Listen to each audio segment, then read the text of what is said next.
Voilà, monsieur Hamza. Ben, bravo pour les informations acquises. Est-ce que cela, tu peux te présenter, cela? Qui est monsieur Chabi Mkhlouf? Bon, monsieur Chabi Mkhlouf est un enfant de Tahchat, de Bni Sedqa. Parce qu'on dit c'est la région des Ouassifs, mais nous, les Ouassifs, la région Tanet, elle est divisée en 3 zones.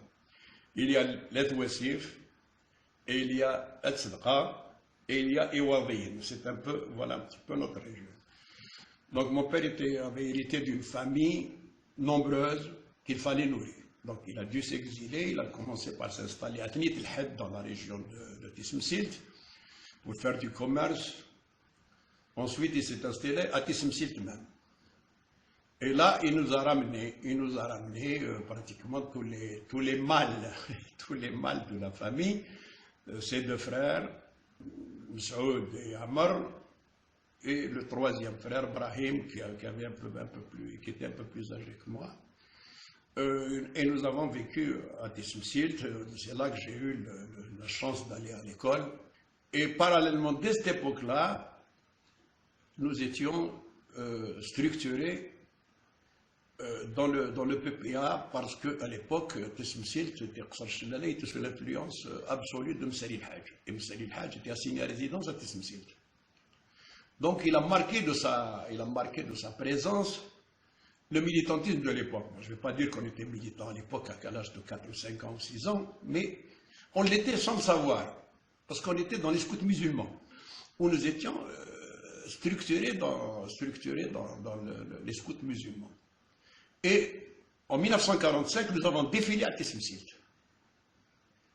Nous avons défilé à Tismsilt. Je ne peux pas dire qu'on était conscient à l'époque, parce que je devais avoir 5 ans et demi. Ce qui s'est passé à Galma, ce qui s'est passé, mais à partir de ce moment-là, c'est que les scouts ont été dissous à Tismsilt aussi. Et ensuite, Tismsilt ne nourrissant pas son homme, mon père est revenu sur Alger. Il est devenu commerçant à Alger, rue de la Lyre, la rue Bouzerina. Et moi, j'ai été scolarisé à l'école indigène de Gambetta. Gambetta, qui est à côté de la Casbah. C'est l'école primaire. Et ensuite, je suis passé au CEM Saroui, au cours complémentaire de Saroui, qui était réservé aux Algériens, parce que les Algériens, très peu d'Algériens avaient la possibilité d'aller au lycée. Donc on nous envoyait sur un cours complémentaire. Et le déclenchement du 1er novembre. Donc, la veille du déclenchement du 1er novembre, mon père a décidé de revenir en Kabylie, au Bercail. Donc, moi aussi, j'étais dans le siège de mon père. On est revenu à Tahchat. Mais je ne pouvais pas dire que j'étais au courant de quoi que ce soit à cette époque. J'avais 14 ans ou 15 ans. J'étais suiveur. Bon, j'ai vu les choses. Mais par contre, j'ai vu le déclenchement. J'ai assisté au déclenchement du 1er novembre. J'ai même placardé à Taourir la proclamation du 1er novembre sans peut-être savoir quel était son objectif ou son importance ou la haja. Quand on nous a donné ça à placarder dans les villages, la proclamation du 1er novembre, on a une copie qu'on a dans notre tribu qui peut-être était constituée d'une dizaine de familles, un petit Taourir, qui était à l'époque donc sous l'autorité d'Hassan Taleb, qui est dans le lycée de Bniani aujourd'hui, porte le nom de capitaine Hassan Taleb. Et nous ignorions, nous, je te dis, avant la proclamation, on ignorait quelle était la mission d'Hassan Taleb, pourquoi était-il revenu après 5 ou 6 ans d'absence, il y en est totalement absence, le téléphone, il n'y en avait pas, le télégramme, ça ne fonctionnait pas sur Ouassif, une mère pratiquement aux abois parce que c'était le fils unique. Donc, et c'est là, le 1er novembre, donc, on a vu qu'est-ce que c'est la révolution. Et là, on a commencé par organiser les cotisations, on a commencé à organiser, et lorsqu'Amir Rocher, 15 jours après Amir Rocher est arrivé, donc il a pris lui-même l'autorité, le commandement de la région de Ouassif, Hassan était devenu son adjoint direct, Et au bout de 4-5 mois se posait le problème du financement de la révolution et du problème de l'armement. Amérouche a demandé à mon père de trouver des moyens de financement. Mon père, qui était donc un commerçant, on était une famille quand même respectable et respectée, lui a dit, moi je connais toute la région du Cerceau, je connais les commerçants là-bas, je peux peut-être organiser des tournées au profit de la Révolution pour recueillir des dons. Mon père avait un fourgon Renault à l'époque, 1000 kilos, ce qu'on appelait à l'époque le fourgon Renault 1000 kilos.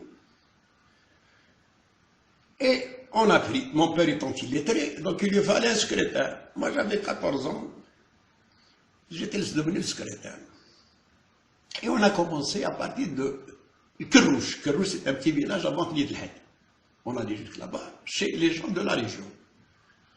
Et, cotisation, aide à la révolution. On ramassait, au cours de la tournée, jusqu'à Frenda. On allait jusqu'à Frenda. Donc on faisait Kerrouche, Nidlhed, Tan, qui s'appelle maintenant, je ne sais pas comment il s'appelle maintenant, Borbaki, qui s'appelle Khmisti, Vialar, qui s'appelle Tissemsilt, Victor Hugo, Burdo, Tiaret, Frenda. C'est là que la communauté de notre région était pratiquement installée là-bas, en célibataire, parce qu'à l'époque, il n'était pas question d'amener des enfants et des femmes. Donc, on mangeait chez eux et on dormait dans l'arrière-boutique. Et on ramassait de l'argent. Mon père étant illettré, c'est moi qui tenais bêtement le nom de la personne et la somme versée. Les sommes à l'époque, c'était peut-être 2000 francs, 3000 de l'époque, 2000 de l'époque, 3000, 5000, etc. Au cours de cette tournée, on a commencé, on ramassé autour de 400 000 de l'époque. C'était une somme. On a fait le premier voyage de 400 000, Amérouche a été ébahi, 400 000. Deuxième voyage, 400 000. C'était tous les 3 mois. Pour ne pas... Au bout du troisième voyage, Amérouche a posé la question, est-ce que là-bas il y a une région où il y a beaucoup d'anciens combattants? Est-ce qu'il y a des armes? Mon père lui a dit, je ne sais pas. Il a dit, chauffe. On arrive à Victor Hugo, qui s'appelle maintenant Hamadia. Mon père a posé la question à Saïd Ali Mohamed. Khali, c'est un bonhomme qui est de notre famille, c'est un de mes oncles maternels, qui était commerçant là-bas. Est-ce qu'ici il y a des anciens combattants, est-ce qu'ils ont des armes? Je vais voir. De retour en Kabylie, on a informé à Amérouche qu'il y avait un lot d'armes qui se composait d'un pistolet mitrailleur, d'un fusil 86, un fusil 86 qui est connu parce qu'il fait 1,10 m, un fusil de la Deuxième Guerre mondiale, et 3 statis, et autour de 800 cartouches, pour la somme de 400 000 de l'époque. C'est-à-dire que ça correspondait pratiquement à la collecte. Donc Amérouche a donné son accord. Il faut les ramener, il faut les acheter, vous faites la collecte et vous payez ces armes avec la collecte. Donc au voyage suivant, Saïd Ali Mohamed, il a ramassé les armes chez les anciens combattants de l'armée française. On a terminé notre regard et on a récupéré les armes qui ont été entreposées chez ce commerçant. Dans l'arrière-boutique, à l'époque, les gens, ils avaient la boutique devant, ils avaient la vie en arrière-boutique en tant que célibataires. Donc, et on dormait chez eux, parce qu'il n'était pas question de dormir à l'hôtel, il n'y avait pas d'hôtel, il n'y avait pas de hammam, ni rien du tout. Oui, mais ça, on a acheté les armes, mais Victor Hugo était à 400 km de Ouessif. On avait un cousin, enfin, notre famille était déjà pratiquement structurée dans la Révolution, d'une manière directe ou indirecte. Il y avait Lounis, c'est un cousin qui vivait à Athènes, à Laayoun, qui s'appelle Laayoun aujourd'hui, avec son père, Damouh Saïd, qui a fait une proposition.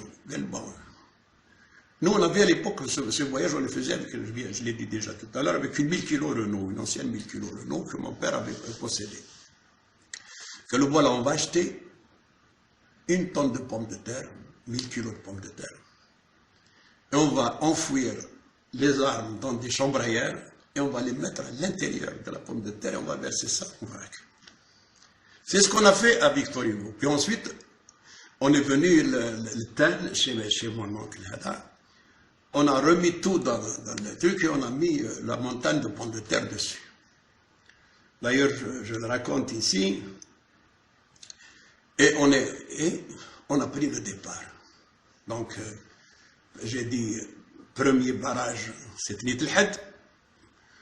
Le militaire n'a rien vu, il a passé son détecteur de trucs.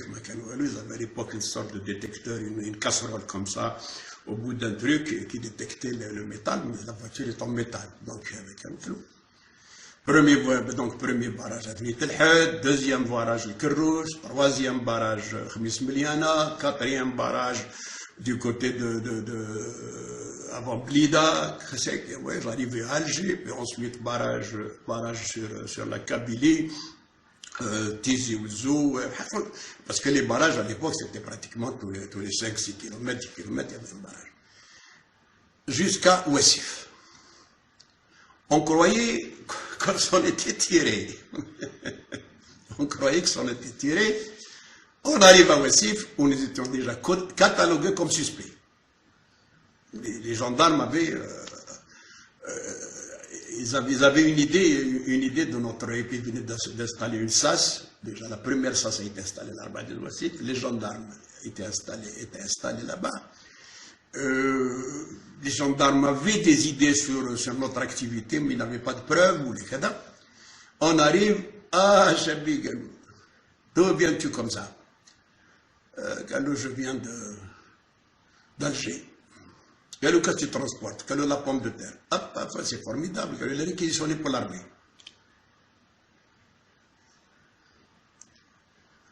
Pour notre chance, il était 5 heures l'après-midi. Mon père lui dit, mais chef, il est réquisitionné, il n'y a pas de problème, je vous donne la pomme de terre. Mais il est 5 heures, je ne peux pas décharger et rentrer, rentrer au ville. Alors, d'accord. Et demain matin, à 8 heures, et tu n'as pas intérêt à ce qu'il manque 1 kilo, parce qu'ils avaient un problème de ravitaillement, un problème d'approvisionnement. Nous, on avait un garage, donc, à l'Arba des Ouessif. Ils nous laissent partir, on rentre la voiture au garage, on allait partir, parce qu'il fallait faire le trajet à pied, sur 5 km pour rentrer chez nous au Douar, 4 km, 4 km et demi. Mon père me dit, on va enlever ces armes parce que demain les gendarmes vont être là, ils ont un problème d'approvisionnement, ils vont être là. On a sorti les armes, on les a mises dans des trucs avec des pneus, des vieux pneus, des chambres à air, des bidons d'huile. Tu sais, à l'époque, les voitures, il fallait remettre de l'huile, il fallait remettre de l'eau. On a enlevé les armes, on les a cachées, les munitions, et on a fermé le garage et on est parti. Le lendemain matin, comme prévu, on avait trouvé les gendarmes devant la porte du garage. Devant la porte. Il est monté sur le marche-pied. À l'époque, il y avait les 1000 kilos, avait un marche-pied. Il est parti sur le marche-pied dans la direction de la caserne. Il est allé à la caserne, ils ont déchargé la pomme de terre. Heureusement qu'il n'y avait pas une cartouche qui a traîné par terre ou là. Ils lui ont donné le bon de paiement pour aller aux contributions pour se faire payer. Et il est revenu. C'était un jour de marché, de l'Arba. Vers 10h30, 11h, mon père m'a dit, écoute, avant la fin de la journée, ils risquent encore d'encercler, parce qu'à la fin de la journée, ils ont encerclé le village pour contrôler les départs, voir si tu n'as pas fait des approvisionnements qui ne correspondent pas. Ils avaient tous, parce qu'ils avaient déjà installé une SAS. Il y avait la SAS, la gendarmerie et l'armée. Donc on est revenu, mon père a fait le marché, il a pris un peu de viande, un peu de trucs, un peu de légumes, un peu de dessert. Et on avait ramené 2 montures, un mulet et un âne, avec des choueries. Donc on a mis les armes à l'intérieur des choueries, on a mis tout le ravitaillement par-dessus. Mais il y avait un problème, il y avait ce fameux 86 qui faisait 1,20 m. Il sortait du chouerie. Le chouerie du Bourcou sur lequel moi j'étais. Au moment où on a dû sortir, le village a été encerclé. Ce que je vais te dire aujourd'hui va t'étonner, quelque chose d'inimaginable. C'est ça que moi je crois parfois au destin, et je crois à la révolution, et Dieu qui a aidé cette révolution. Au moment où on est sorti, les chasseurs alpins s'étaient déjà déployés dans toutes les sorties des issues du village. Parce que c'était pour contrôler les achats des gens, pour voir s'il n'y avait pas de ravitaillement, etc. Il y avait des idées tout comme ça. Et moi, j'étais sur le bourricot, et le 86 sortait sur le côté. Il était recouvert d'un chiffon, je ne sais pas quoi, ou d'une veste. Au moment où le militaire a fait ça, dans Mochoueri, le gendarme qui nous a arrêtés la veille, qui a pris les pommes de terre, oh, Galou, laisse passer, c'est notre fournisseur de patates. C'est un miracle, moi je te dis. Aujourd'hui, quand je revis ça, c'est un miracle. Ce que je te dis, Hamza, c'est l'authentique vérité. Je n'ai aucun prestige à attendre. Il nous a laissé sortir. On est rentré au village. On est allé jusqu'à la maison. Vers 6 h du soir, 5 h du soir, mon père dit, on ne va pas laisser les armes ici, c'est trop dangereux. On va aller les cacher ailleurs. Au moins, si l'armée encercle le lendemain matin, qu'elle ne trouve pas les armes à l'intérieur de la maison, et ce sera une catastrophe pour tout le village et toute la famille. Donc on les a ramenés là où j'ai construit aujourd'hui une maison, à Gouniourdou, ça s'appelle Gouniourdou. On les a camouflés là, et on est remonté. Le soir même, le lendemain soir, Amérouche est arrivé. Amérouche est arrivé quand il a vu le PM, la fameuse mitraillette Stan, les 3 fusils Stati et le 86. Inutile de te dire que c'était l'une des aubaines de sa carrière. Et il a encerclé le soir même à Ali Ahmed, là, un tribu de Khouelin, il les a encerclés, il a fait sortir tous les hommes, il leur a fait un discours. Et il a organisé quelque chose d'inimaginable. Sur les 10 bonhommes qu'il avait, il les faisait tourner en rond et ils échangeaient leurs fusils et leurs armes dans le noir. À tel point que la population a cru qu'il avait 50 bonhommes. Parce qu'à un moment, c'était un bonhomme gros qui passait avec un fusil, après, il passait avec une mitraillette, après, et puis plus la surprise, plus que ça. Le lendemain, les Moudjahidines, ils étaient 50, ils nous ont acheté. Voilà les premières armes d'Amérouche. Et c'est à partir de ce moment-là, quand il est allé, d'ailleurs, la Sten, elle a atterri chez Amrat Sheikh jusqu'à sa mort. Elle n'a pas été récupérée par les Français, parce qu'Amrat Sheikh a été tué, mais les Français n'ont pas retrouvé son corps ni son truc. C'est lorsque les gens ont commencé à chercher qu'ils ont retrouvé le corps d'Amrat Sheikh et la Sten à côté de lui. Le 86, il a atterri chez le garde-corps du colonel Sedq, un garde-corps qui s'appelait double maître, parce qu'il faisait 1,95 m, plus le 86, donc ça faisait 2,20 m. Il s'appelait double maître. C'était le garde-corps du colonel Sedq, qui n'était à l'époque pas coréen, il était Slimane Awadi. Il était connu sous le nom de Slimane Awadi. Hassan Talib a été chargé par la suite de la lutte anti-missaliste dans la vallée de la Souma. Le cousin Boulganin, Smith Boulganin, qui était le garde-corps d'Amérouche, a poursuivi les missalistes jusqu'à Khmis Miliana. C'est là qu'ils ont franchi le secteur de Sidi Issa pour aller s'installer dans le sud avec leurs fameuses casernes et leurs fameux drapeaux avec les Français, etc. Où il y a eu maintenant là-bas aussi un problème. Ils ont créé le colonel Sichrif, quand ils ont tué Sherif, ils ont créé le Sherif Saïdi, qu'ils ont fait passer pour le colonel Sherif Ali Mlah. Alors qu'Ali Mlah avait été assassiné par Sherif Saïdi, qui est devenu patron d'une grande caserne française, etc. Et à l'époque, on disait le colonel Sichrif s'est rallié à la France, alors qu'avec Sherif Saïdi, on a forcé Sherif Millah. Millah a été assassiné par Sherif Saïdi, Et Saïdi s'est rallié, c'était un bonhomme qui était envoyé, c'était un ancien combattant de l'armée française, il a été envoyé, donc il a créé la fameuse caserne de Aïn Boussif. Voilà un petit peu, si tu veux, quelques détails